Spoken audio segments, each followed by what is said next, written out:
Mobile میں یا لیپ top میں یا کمپیوٹر میں یا آئی پیڈ میں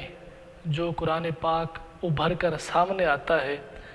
اس کے حوالے سے علماء اہل سنت کی دو رائے ہیں۔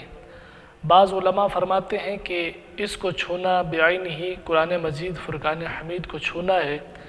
تو جب اس کو چھونا بعین ہی قرآن پاک کو چھونا ہے، لہٰذا اس کو بغیر وضو کے چھونا جائز نہیں ہے۔ یہ ایک طرف کے علماء کی رائے ہے۔ اور بعض علماء فرماتے ہیں کہ موبائل میں، آئی پیڈ میں یا کمپیوٹر اور لیپ ٹاپ میں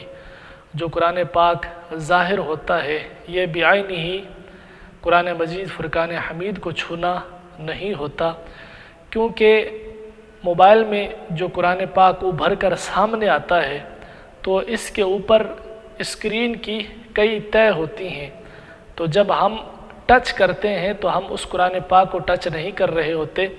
بلکہ ہم موبائل کی اسکرین کو ٹچ کر رہے ہوتے ہیں، تو اس کو بغیر وضو کے چھونا جائز ہے۔ اور دارالافتاء اہل سنت کا یہی موقف ہے کہ موبائل میں جو قرآن پاک ظاہر ہوتا ہے، اس کو بغیر وضو کے پڑھنا اور چھونا جائز ہے۔ لیکن قرآن پاک کی عظمت، اس کی شان اور اس کی تعظیم کو مد نظر رکھتے ہوئے